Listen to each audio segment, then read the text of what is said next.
I want to just say thanks very much to you all for being here. It's great that Warren Truss, the leader of the National Party, is here with me today, and it's obviously a pretty big day. This election is about giving a great people a better government. We are a great country, but we've been let down by our government, at least for the last 3 years. Australia will be at its best when all of our people are empowered to be at their best. But the only way to change for the better is to change the government. I want to repeat that. The only way to change for the better is to change the government. Only a coalition government can end the spin and incompetence which marked the Rudd-Gillard government and which has just got worse over the 3 weeks since the faceless men of the Labor Party executed an elected Prime Minister. 3 weeks ago, the government had lost its way, and since then, it's just got worse.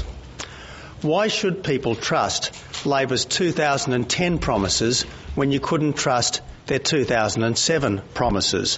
Why should people trust a new Prime Minister who said she'd fix the messes that her own government had created, who failed to do so and has now rushed to the polls before she's established her credentials to govern? Why should people trust Julia Gillard when even Kevin Rudd couldn't? Why should people trust a government that can't say who would be the Foreign Minister, who would be the Defence Minister and who would be the Finance Minister if the government is re-elected? And why should people trust a Prime Minister who can't guarantee that she would serve a full term because she can't be sure that the factions would let her? There is a better way. The coalition will stand up for re-election. A coalition government will respect the taxpayer's dollar.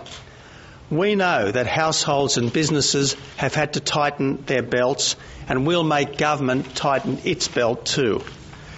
A government which is borrowing $100 million every single day is taking away $100 million that would otherwise be available to small business, and that's hurting every family's budget. We'll respect people's judgment. The government trusts parents enough to help them buy school uniforms, but not enough to let them decide the classrooms, the canteens and the halls that their schools need. So we'll give local communities a real say over the schools and hospitals that they so rely on. The coalition will respect the environment because we only have one planet to live on. But you don't help the environment by damaging the economy.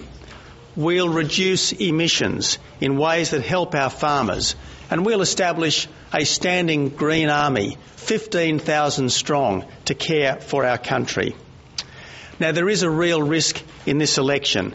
It's that a bad government will get the second chance that it doesn't deserve and that Australia can't afford.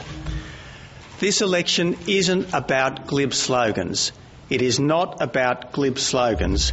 It's about competent government that works for everyday Australians and that only the coalition stands ready to deliver. The Prime Minister wants to move forward because the recent past is so littered with her own failures. If we stay with Labor, we'll be moving forward to more debt, more taxes, more spending and more boats. That's why Labor needs to move out for our country to move on. Let me just make one final comment. The coalition will stand up for Australia. We'll stand up for real action. We'll end the waste, we'll repay the debt, we'll stop the new taxes and we'll stop the boats. You said that word choices is buried in the research that you related it.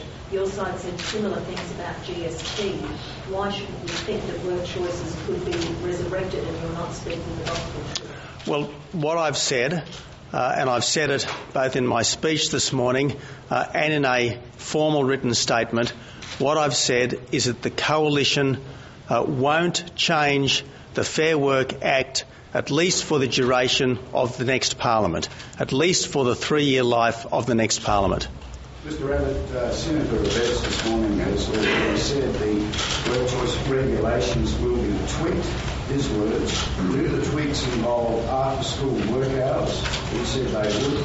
Weekend penalty rates, especially in the hospitality sector, and uniform dismissal regulations for small business courses. Lawyers, you claim your part. Look, we certainly think that it is a